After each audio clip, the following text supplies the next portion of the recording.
بسم اللہ الرحمن الرحیم الحمد للہ رب العالمین والصلاة والسلام علی خاتم النبیین اما بعد۔ پاک ویوز ٹی وی محمد منشا۔ آج کے عنوانات: آزادی مارچ اور ہلکے سے remarks I S P are کے متعلق، اور ایک نظم ڈرنے سے انکار کر دو۔ بسم اللہ کرتے ہیں، لیکن اس سے پہلے جو حادثہ ہوا ہے ٹرین کا رحیم یار خان کے قریب، لیاقت پور ریلوے اسٹیشن کے قریب، جس میں بہت ساری قیمتی جانیں ضائع ہوئیں، اللہ تعالیٰ انہیں غریق کی رحمت کرے، ان کی مغفرت فرمائے اور پسماندگان کو صبر جمیل عطا فرمائے، اور زخمیوں کی اللہ تعالیٰ بہتری جلد از جلد فرمائے۔ بس اس قسم کے احساس سے ہر آزمائش سے ہمیں اللہ تعالیٰ محفوظ رکھے۔ تو آزادی مارچ رواں دواں اپنی آخری منزل کے قریب، یعنی ابھی جہاں پر میں ہوں یہ ابھی 31 نہیں ہوئی، یعنی 31 اکتوبر نہیں ہوا، بس چند منٹ بعد ہو جائے گا، اور 31 ہی کو ظاہر ہے ایکسپیکٹڈ ہے کہ اسلام آباد مارچ پہنچے گا، موسٹ پروبیبلی شام تک یا ایسی صورتحال۔ آخری پڑاؤ گجر خان اسلام آباد سے یا راول پنڈی سے جسٹ پہلے۔ جیسا کہ توقعات تھیں، الحمدللہ مارچ میں زبردست پریزنس ہے لوگوں کی، اور سارے پولیٹیکل سپیکٹرم کو کور کرتے ہیں۔ اس میں پختونخوا ملی عوامی پارٹی ہے، obviously J you I lines share رکھتی ہے، اور اس میں حاصل بدنجو صاحب کی پارٹی نیشنل پارٹی، اس کے علاوہ جے یو پی کی ظاہر ہے جو مین گروپ ہے اویس نورانی صاحب کا، تحریک اپنا اہل حدیث، تحریک جعفریہ وغیرہ وغیرہ، اور مسلم لیگ نون اور پیپلز پارٹی۔ اب مسلم لیگ نون پر کچھ لوگوں کو ریزرویشنز ہیں کہ شاید ان کی کما حقہ ہو یا ایز ایکسپیکٹڈ جو ہے وہ شو اپ نہیں ہے۔ ایسی بھی بات نہیں ہے۔ پہلے تو یہ ایک سائیکولوجیکل امپیکٹ سمجھیں کہ جب کسی ایک پارٹی کی چھاپ اتنی شدید ہو جائے کسی بھی ایکٹیویٹی پر، تو دوسرے ریلیکٹنٹ سائیکولوجیکلی ہوتے ہیں۔ اب جے یو آئی کیونکہ اس کی مین جو ہے وہ رو رواں ہے، تو باقی پارٹیوں کی انتھوزیازم اگرچہ ہم خوش ہوتے اسی لیول کی ہوتی، لیکن اس لیول کی فطرتاً نہیں ہوگی، ایک بات۔ دوسرا یہ ہے کہ مسلم لیگ نون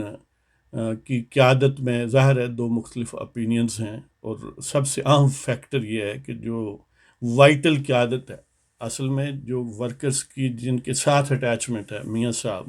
یا مریم نواز، وہ کیونکہ ایک خاص صورتحال سے دوچار ہیں، پابند سلاسل یا ہاسپٹلائزڈ یا کریٹیکل جو ہیلتھ کی صورتحال ہے، تو اس وجہ سے وہ ان کی اس طرح کی فارمیڈیبل پریزنس اگرچہ اب بھی امپریسو ہے،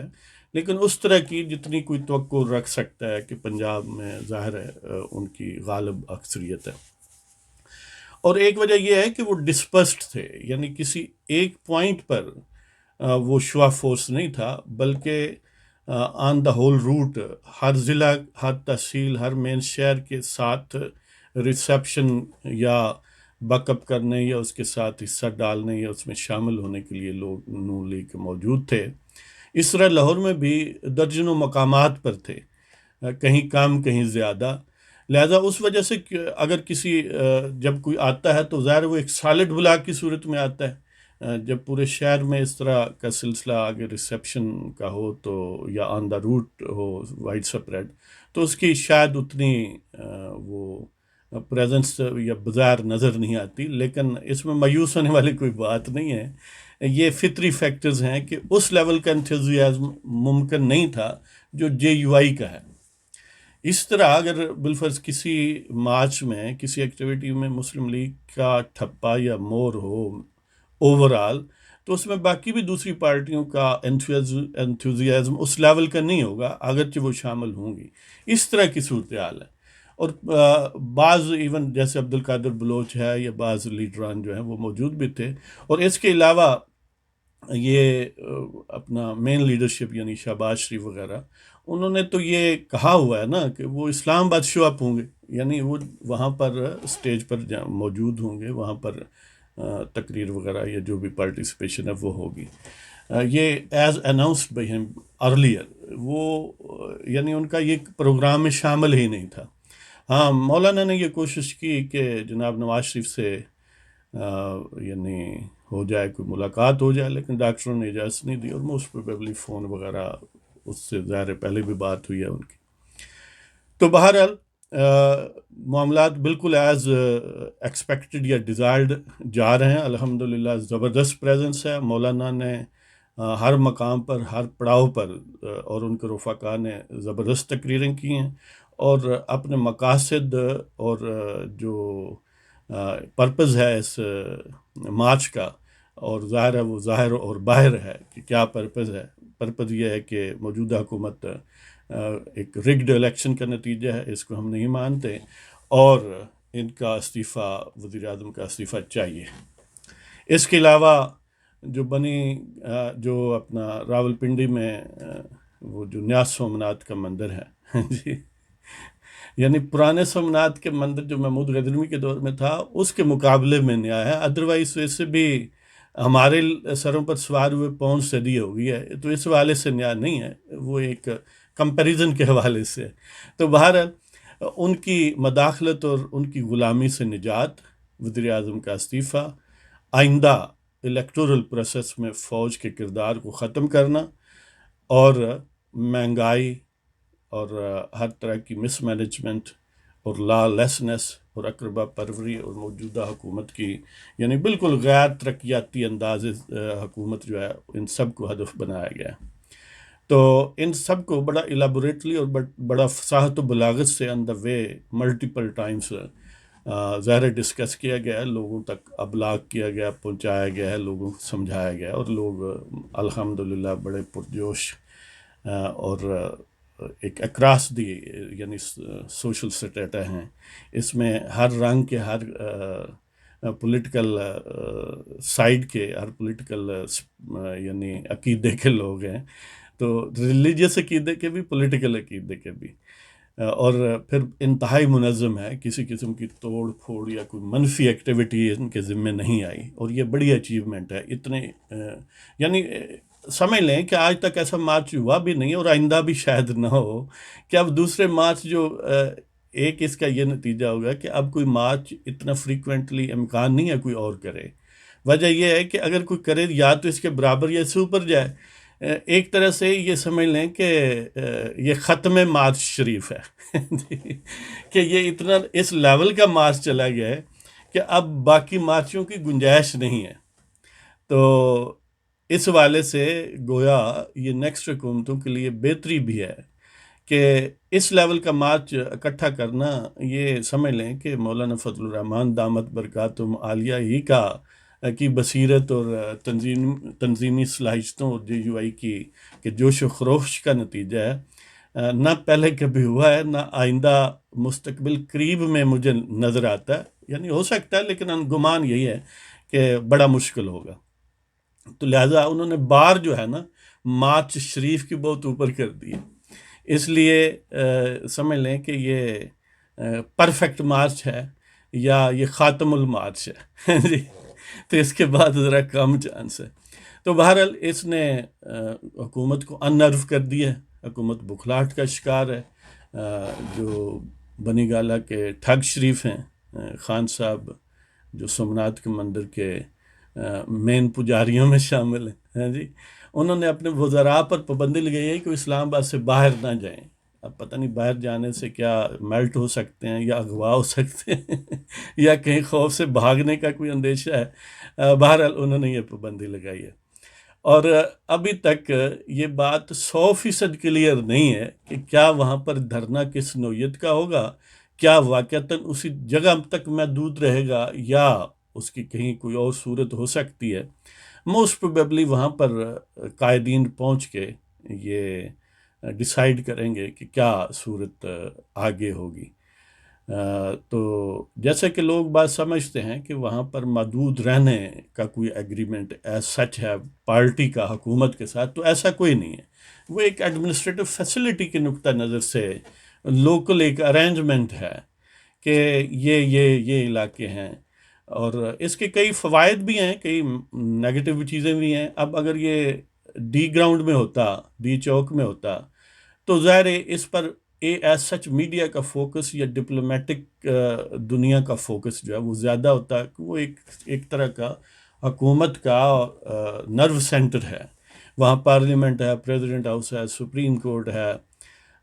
یعنی وہ گویا مرکز ثقل ہے اپیرنٹ کا. اگرچہ سومناتھ کا مندر اصل اقتدار وہاں پر ہے، لیکن بظاہر جو روایتی سمبلز ہونے چاہیے وہ ڈی چوک پر ہے. اس لیے اگر یعنی واقعتاً کسی نے ان سمبلز کو ڈھانا ہو، جیسے پچھلے مارچ میں تھا، تو وہ وہاں پر جاتے ہیں، یا ایک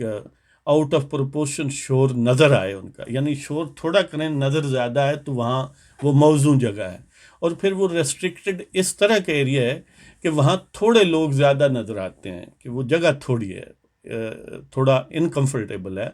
وہاں پر مارچ یا دھرنا عموماً جب وہ جی ایچ کیو کا سپانسرڈ ہوگا تو پھر ہوگا. ایک سمجھ لیں کہ تقریباً 80% یہ ایک لٹمس ٹیسٹ ہے کہ ڈی چوک میں جو دھرنا ہوگا عموماً، exceptions might be in future, تو وہ جی ایچ کیو شریف کی اشیر بات سے اور ان کے تعویذوں سے ہوگا. اب اس کا فوائد تو یہ ہے کہ وہاں ہوتا تو شہرت بہت ہوتی ہے، حکومت فوری یعنی وہ ان کے اعصاب جواب دینے کے چانسز تھے. نقصان یہ ہے کہ وہاں پر جگہ تھوڑی ہونے کی وجہ سے اتنے لوگ نہیں آ سکتے تھے، اس کنوینئنس سے نہیں آ سکتے تھے، وہاں پارکنگ اور وغیرہ وغیرہ. دوسری طرف جہاں پر اب ہو رہا ہے اتوار بازار کے ساتھ یا اس جگہ پر H9 میں، تو وہ نسبتاً کھلا علاقہ ہے، پارکنگ وغیرہ کی سہولیات، اور بہت زیادہ ٹریفک گزرتی ہے کشمیر ہائی وے سے. اگر صرف وہ ٹریفک ہی بلاک ہو جائے تو اس کے بذات خود ایک بڑا جمع غفیر بن جاتا ہے. تو بہرحال اس طرح وہاں پر جب یہ اسٹیبلش ہو جائیں گے مارچرز، اور پھر اگر حکومت اپنا لیڈران کرام جو ہے وہ ڈیسائیڈ کرتے ہیں کوئی اور سٹیپ، تو پھر وہاں سے کرنا کوئی اتنا مشکل کام نہیں ہے کہ اتنے بڑے 10-12 لاکھ لوگ جو ہیں ان کے لیے باؤنڈریز کوئی اہمیت نہیں رکھتی اگر وہ ڈیسائیڈ کر لیں. اور ایک اور بات یہ ہے کہ جو ہم ورکر یا ہم ان کے ہم نوا ہیں یا ان کے فینز ہیں یا لورز ہیں، سپورٹرز ہیں، ہم خیال ہیں، اب ظاہر ہے یہ ملینز میں ہے نا. ہر بندہ یہ سمجھتا ہے کہ میری پرسیپشن یا جو میں ادراک رکھتا ہوں اس پر لیڈران کرام عمل کریں. نہیں، ایسا نہیں ہوتا کہ you have to repose trust in leadership. آپ کو قیادت پر اعتبار کرنا چاہیے. جب ہم مولانا فضل الرحمان یا میاں نواز شریف کی قیادت کا کہتے ہیں تو اس کا یہ مطلب نہیں ہے کہ ہماری یعنی جو کنسیپشن ہے، جو ہمارا ادراک ہے ان چیزوں کے متعلق، کہ پرفیکٹلی اور میتھمیٹیکل پریسیجن سے وہ اسی طرح چلیں. اس طرح نہیں ہوتا. جو لیڈرز کا مطلب یہ ہے کہ they have to decide the modus operandi, they have to decide the way, اور پھر اس پر چلنا پڑتا ہے. اس لیے ہمیں بعض کا سطحی چیزیں جو ہیں وہ ڈفرینٹ نظر آتی ہیں، لیکن اس میں کئی اسٹریٹجیز، کئی پوسٹرنگ، کئی طریقہ کار ہوتے ہیں. اس لیے اگر کوئی دوست اس طرح سے سوچتا ہے جی ابھی سے ڈانگ سوٹا نہیں ہے، اور یعنی اس کا جو بھی ذہن بنا ہوا ہے کہ اس لیول پر چیز کوئی فلاں نہیں ہے یا غصہ نہیں ہے یا تو وہ یہ ذہن میں رکھے کہ یہ اس طرح کی اب ملینز لوگ ہیں، ہر بندے کی جو پرسیپشن ہے نا وہ مختلف ہوگی. اب اس کے مطابق تو نہیں چلا جا سکتا نا، پرسیپشن جو لیڈرشپ کی ہے اس کے مطابق ہی چلنا ہے. اور دوسری طرف ظاہر ہے میاں نواز شریف ہاسپٹلائزڈ ہیں، صحت کی کریٹیکل صورتحال ہے. اب بھی ایک طرف کیپٹن صفدر کی ضمانت ہوگی، خوشگوار بات ہے. اور لیکن اب بھی جو مسلم لیگ کے بڑے بڑے نام ہیں، بڑے بڑے شیر ہیں نواز شریف کے علاوہ، ظاہر ہے مریم اور نواز شریف تو بہرحال سٹار ہیں، ان کے علاوہ دیکھیں رانا ثناء اللہ، اللہ تعالیٰ انہیں صحت دے، ایسا وفادار، ایسا جرت مند آدمی آپ کو کم کم ملے گا۔ میرا مزاج یہ ہے کہ میں جرت مند لوگوں کی قدر کرتا ہوں، ان سے عقیدت رکھتا ہوں، وہ جس اسپیکٹرم سے بھی تعلق رکھتے ہوں، جس رنگ نسل سے ہوں، جس پارٹی میں بھی ہوں، اگر وہ جرت مند ہیں اور غیرت مند ہیں تو میں ایک سطح پر ان کی ہر صورت میں قدر کرتا ہوں۔ تو رانا ثناء اللہ کیا بات ہے، یعنی ایک بندہ ہے کہ سمجھ لیں کہ بیماریوں کا مرکہ ہے، نظر آ رہا ہے کہ شدید بیمار ہے، شدید بیمار ہے، کہ کم و بیش ایک مفلوج ٹائپ صورتحال ہے۔ اللہ انہیں صحت دے، صحت کاملہ اور عاجلہ دے، اور انہیں خیریت سے رکھے اور اس کے خاندان کو۔ لیکن جرت جو ہے وہ گویا نس نس میں بھری ہوئی ہے، وفا نس نس میں بھری ہوئی ہے۔ یہ موسم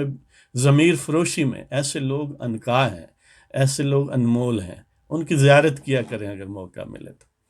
اسی طرح باقی لوگ ہیں مسلم لیگ کے سارے، شاید خاقان عباسی ہیں، ظاہر ہے وہ بھی، یعنی یہ لوگ باہر ہوتے تو پھر اور بات تھی۔ اب وہ ظاہر زیر حراست ہیں اور بھرپور قسم کے بدترین سیاسی ٹیرورزم کا شکار ہیں، تو ایون دین ان کا جو علم انکار ہے نا، اس کو اوپر رکھے رکھنا ہی ان کی بہت بڑی اچیومنٹ ہے جی۔ تو اس لیے ہم ان سب قائدین کو سلوٹ کرتے ہیں، ان کے لیے خیر خواہی کے جذبات رکھتے ہیں اور دعا گو ہیں۔ لہذا اب مولانا فضل الرحمان اور ان کے رفقا کم و بیش اسلام آباد کو ٹچ کرنے والے ہوں گے یا کر چکے ہوں گے، تو دیکھتے ہیں آگے کیا صورتحال ڈیولپ ہوتی ہے، کیونکہ عزم اور جتنی جوش اور جتنی تعداد ہے، اس سے کچھ بھی اچیو انشاءاللہ کیا جا سکتا ہے اور مقاصد انشاءاللہ اچیو ہوں گے۔ تو الٹیمیٹلی مجھے لگتا ہے کہ جب استعفیٰ آئے گا تو اس کے بعد ہی نیگوشیشنز میننگ فلی ہو سکتی ہیں کہ موڈس اپرینڈی فردر کیا ہے۔ دیکھیں آنے والی اب دن کوئی زیادہ دور نہیں۔ تو D G I S P R یعنی آئی ایس پی آر جو کہ ہماری افواج کا یا جی ایچ کیو کے، to be precise G H Q کے جو سومناتھ کا مندر ہے، اس کا ایک طرح کا اسپوکس مین یا اسپوکس پرسن کے طور پر ڈی جی صاحب یوز ہوتے ہیں، اور یہ ایک ادارہ ہے۔ اب جو ملٹری ڈاکٹرن ہے اس کے تحت یہ ہے کہ پہلے ان کے کارخانے بھی ہوا کرتے تھے، ہاؤسنگ سوسائٹیاں تھیں، فیکٹریز تھیں، cement factory, fertiliser factory, banks تھے، یعنی کیا نہیں تھا۔ پاکستان کے سب سے بڑے جاگیردار جو ہیں وہ فوجی ہیں، یعنی ریماؤنٹ ڈیپو کے نام سے ان کی بہت بڑی جاگیرداری اوکاڑا میں ہے، ضلع سرگودا، منڈی بہاؤالدین وغیرہ میں ریماؤنٹ ڈیپو مثلاً ہے۔ اس طرح کے کئی ہیں کہ وہاں پر کئی گاؤں ہیں، درجنوں گاؤں ہیں ہر ایریے میں، بلکہ سینکڑوں گاؤں ہیں جو ان کے مزارعین پر مشتمل ہیں۔ یعنی زمیندار بھی سب سے بڑے ہیں، کارخانے دار بھی سب سے بڑے ہیں، یہ ریئل اسٹیٹ کے بلڈر بھی اور تاجر بھی سب سے بڑے ہیں، یہ کنزیومر گڈس بھی بناتے ہیں یہ مشروبات بھی بناتے ہیں، اور اب ماشاءاللہ فلموں میں بھی بڑا نام ہے، پہلے بھی تھے لیکن اب کھل کے آئے ہیں۔ اب آئٹم سانگ وغیرہ کے لیے، یعنی جو آئٹم سانگ کرے گا یا اس کو کریٹ کرے گا، آئندہ ہو سکتا ہے اس کو تمغہ بصالت ملا کرے، تمغہ جرت ملا کرے، تو اب وہ جو کاف کنگنا کیا نام ہے اس کا، جس میں نیلم صاحبہ ہیں کوئی، تو وہ آئٹم سانگ کر رہی ہیں، اور D G I S P R ان پر ٹویٹ کرتے ہیں کہ یہ ماشاءاللہ ٹھیک ہے، یہ بہتر ہے۔ یعنی یہ گویا فلمی ڈائریکٹر بھی اب فلمی پروڈیوسر اور فلمی پتہ نہیں کیا کیا بن گئے ہیں۔ اب ہماری افواج کا ماشاءاللہ اس میں بڑا خوبصورت اضافہ ہوگا کہ کوئی لیفٹیننٹ جنرل وینا ملک، میجر جنرل میاوت شجاعت اور فیلڈ مارشل نیلم، مطلب اس ٹائپ کے لوگ بھی آپ کو نظر آئیں گے۔ تو اس پر ہم مبارکباد دیتے ہیں D G I S P R کو اور ان کے جو بھگوان بنے بیٹھے ہیں سومناتھ کے مندر میں، جی ایچ کیو میں۔ تو اب آپ کو وہ سناتے ہیں جی، ڈرنے سے انکار کر دو کے عنوان سے جو اپنا نظم ہے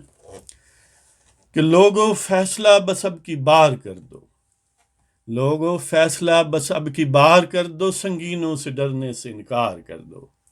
لوگو فیصلہ بس اب کی بار کر دو، سنگینوں سے ڈرنے سے انکار کر دو، آزادی جد و جہد بنا کبھی ملتی نہیں، آزادی جد و جہد بنا کبھی ملتی نہیں، ضمیر کو جگاؤ روح بے قرار کر دو، آزادی جد و جہد بنا کبھی ملتی نہیں، ضمیر کو جگاؤ روح بے قرار کر دو، پون صدی سے جھکی گردنیں تمہاری، پون صدی سے جھکی گردنیں تمہاری، سر اٹھاؤ شر کے جال کو تار تار کر دو، پون صدی سے جھکی گردنیں تمہاری، سر اٹھاؤ شر کے جال کو تار تار کر دو، اور جن دہانوں سے سر وطن پہ بارود برسے، جن دہانوں سے سر وطن پہ بارود برسے، یارو اٹھو ان توپوں کو بیکار کر دو۔ یعنی اس دھرنے میں شامل ہو، اس آزادی مارچ میں شامل ہو، پاکستان کو آزاد کرواؤ۔ یہ حقیقی آزادی نہیں آپ کو ملی، اگر ملی تھی کچھ 24 گھنٹے کے لیے ہی ملی تھی، یہ باقی 5 صدی انہوں نے توقع غلامی 20 کروڑ لوگوں کی گردنوں پر رکھا ہوا ہے، اور یہ آزادی اتنی آسانی سے کوئی نہیں دیتا، چھین کے لینی پڑتی ہے کہ 5 صدی سے جھکی گردنیں تمہاری، سر اٹھاؤ شر کے جال کو تار تار کر دو، جن دہانوں سے سر وطن پہ بارود برسے، یارو اٹھو ان توپوں کو بیکار کر دو، اور بیٹیوں کو جس نے شکنجہ اغیار بخشا، بیٹیوں کو جس نے شکنجہ اغیار بخشا، اس نظم کو ڈھا دو اسے مسمار کر دو، کہ بیٹیوں کو جس نے شکنجہ اغیار بخشا، اس نظم کو ڈھا دو اسے مسمار کر دو۔ یعنی وہ اسٹیبلشمنٹ جس نے پاکستان کی بیٹیوں کو بیچا ہے، پاکستان کے نظریت سے کھیلے ہیں، پاکستان کو جسمانی طور پر 2 لخت کیا ہے، اس نظم کو، اس اسٹیبلشمنٹ کو، اس مندر کو اجاڑ دو، ان سے آزادی چھین لو، کہ جن دہانوں سے سر وطن پہ بارود برسے، یارو اٹھو ان توپوں کو بیکار کر دو، اور بیٹیوں کو جس نے شکنجہ اغیار بخشا، اس نظم کو ڈھا دو اسے مسمار کر دو، فرزندان وطن کو ہیں جو غائب کرتے ہیں۔ دیکھیں سینکڑوں ہزاروں لوگ پاکستان سے غائب ہو گئے، کسی کی میت ملی، کسی کی نہ ملی، کسی کی ہڈیاں اس کے ورثاء کے تھائیں، کسی کی نہ آئیں، اور ایسے سینکڑوں خاندان ہیں جو پھرتے ہیں مسکین، کسی کا باپ گم ہو گیا، کسی کا شوہر گم ہو گیا، کسی کا بیٹا گم ہو گیا، کسی کا بھائی گم ہو گیا، اور کوئی جواب نہیں دیتا، کہ فرزندان وطن کو ہیں جو غائب کرتے، ان ہاتھوں پہ تبت یدا کی مار کر دو، بیٹیوں کو جس نے شکنجہ اغیار بخشا، اس نظم کو ڈھا دو اسے مسمار کر دو، فرزندان وطن کو ہیں جو غائب کرتے، ان ہاتھوں پہ تبت یدا کی مار کر دو۔ تبت یدا ابی لہب وقع، وہ ہے نا سورت ہے نا، سورۃ اللہب، تو اس میں ان ہاتھوں کے ٹوٹنے کی بات کی گئی ہے، ان ظالم ہاتھوں کے ٹوٹنے کی بات کی گئی، جو اہل ایمان کو اذیت دیتے تھے، جو میرے نبی، میرے آقا کو اذیت دیتے۔ تو اس والے سے کہ گویا یہ ایک تسبیح ہے، پڑھو کہ فرزندان وطن کو ہیں جو غائب کرتے، ان ہاتھوں پہ تبت یدا کی مار کر دو، اور وقت قیام ہے یہ لمحہ سجود نہیں، وقت قیام ہے یہ لمحہ سجود نہیں، سکوت کو توڑو اب اسے للکار کر دو، خاموشی کو توڑ دو، اس کو للکار میں بدل دو، کہ وقت قیام ہے یہ لمحہ سجود نہیں، سکوت کو توڑو اب اسے للکار کر دو، ابلاغ کذب آہنی خود ہے سر پہ تمہارے، ابلاغ کذب آہنی خود ہے سر پہ تمہارے، اتار دو اسے جھوٹ کو آشکار کر دو، کہ یہ جو جھوٹے پروپیگنڈے کیے جاتے ہیں اینکروں اور اینکریوں کو خرید کے، یا ڈرا دھمکا کے، یا میڈیا ہاؤسز کو ان کا بازو مروڑ کے، یا پیمرا کو یوز کر کے، یا وہ اہل اخفا ISI والے یا مختلف ایجنسیوں والے لوگوں کو اٹھا کے لے جاتے ہیں تاکہ سچ سامنے نہ آئے، کذب بیانی اور پروپیگنڈا ان کی مرضی سے ہو، تو یہ گویا ایک آپ کے سروں پر آئرن کیپ ہے، ایک کہانی خود ہے، ایک لوہے کی ٹوپی پہنائی گئی ہے، اس جھوٹے ابلاغ کو توڑ دو، کہ ابلاغ کذب آہنی خود ہے سر پہ تمہارے، ابلاغ کذب آہنی خود ہے سر پہ تمہارے، اتار دو اسے جھوٹ کو آشکار کر دو، اجتماعی دانش کو جو ہیں ٹھکراتے، اجتماعی دانش کو جو ہیں ٹھکراتے ان کے جھوٹا ہونے کا پرچار کر دو، اجتماعی دانش کو جو ہیں ٹھکراتے ان کے جھوٹا ہونے کا پرچار کر دو، روز روز ہیں یہ تمہیں رسوا کرتے، روز روز ہیں یہ تمہیں رسوا کرتے، حشر بپا بس اب میرے یار کر دو، کہ روز روز ہیں یہ تمہیں رسوا کرتے، حشر بپا بس اب میرے یار کر دو۔ یعنی اجتماعی دانش کو یہ ٹھکراتے ہیں، یہ کہتے ہیں کہ 20 کروڑ لوگ جھلے ہیں، ان کے پاس اس ایبلٹی نہیں ہے ٹو الیکٹ دیئر پیپل، لہذا جی ایچ کیو شریف کے ٹھگ سومناتھ کے مندر میں،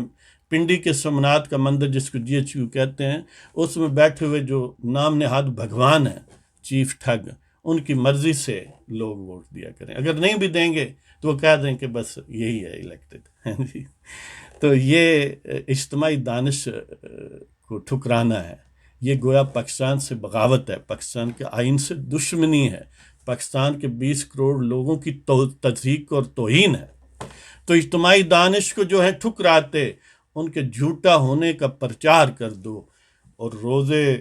روز روز ہیں یہ تمہیں رسوا کرتے، روز روز ہیں یہ تمہیں رسوا کرتے، حشر بپا اب میرے یار کر دو، فیصلے کی گھڑی ہے آخر آن پہنچی،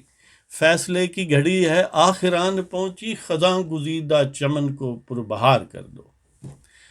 اس مارچ میں شامل ہو، آزادی مارچ میں، اور چھین لو اپنی آزادی، کہ فیصلے کی گھڑی ہے آخر آن پہنچی، خزاں گزیدہ چمن کو پربہار کر دو، آزاد تھے ہم آزاد ہو کے رہیں گے، آزاد تھے ہم آزاد ہو کے رہیں گے۔ حضرت عمر رضی اللہ تعالیٰ عنہ نے فرمایا تھا نا کہ یہ لوگ تو اپنی ماؤں نے ان کو آزاد جنا تھا، ہاں جی، تو اس طرح یہ 20 کروڑ لوگ بھی ان کی ماؤں نے تو آزاد ہی جنے تھے، یہ ان ٹھگوں نے ان کے گردنوں میں تو کے غلامی ڈالا ہے، کہ فیصلے کی گھڑی ہے آخر آن پہنچی، خزاں گزیدہ چمن کو پربہار کر دو، آزاد تھے ہم آزاد ہو کے رہیں گے، ہم وطنوں یہ اعلان دیوانہ وار کر دو، آزاد تھے ہم آزاد ہو کے رہیں گے، ہم وطنوں یہ اعلان دیوانہ وار کر دو، اور لوگوں فیصلہ بس اب کی بار کر دو، سنگینوں سے ڈرنے سے انکار کر دو، آزادی جد و جہد بنا کبھی ملتی نہیں، ضمیر کو جگاؤ روح بے قرار کر دو، 5 صدی سے جھکی گردنیں تمہاری، سر اٹھاؤ شر کے جال کو تار تار کر دو، جن دہانوں سے سر وطن پہ بارود برسے، یارو اٹھو ان توپوں کو بیکار کر دو، اور بیٹیوں کو جس نے شکنجہ اغیار بخشا، اس نظم کو ڈھا دو اسے مسمار کر دو، فرزندان وطن کو ہیں جو غائب کرتے، ان ہاتھوں پہ تبت یدا کی مار کر دو، وقت قیام ہے یہ لمحہ سجود نہیں، سکوت کو توڑو اب اسے للکار کر دو، ابلاغ کذب آہنی خود ہے سر پہ تمہارے، اتار دو اسے جھوٹ کو آشکار کر دو، اجتماعی دانش کو جو ہے ٹھکراتے ان کے جھوٹا ہونے کا پرچار کر دو، روز روز ہیں یہ تمہیں رسوا کرتے، حشر بپا بس اب میرے یار کر دو، اور فیصلے کی گھڑی ہے آخر آن پہنچی، خزاں گزیدہ چمن کو پربہار کر دو، آزاد تھے ہم آزاد ہو کے رہیں گے، ہم وطنوں یہ اعلان دیوانہ وار کر دو۔ اس کے ساتھ ہی آپ کی اجازت چاہتا ہوں۔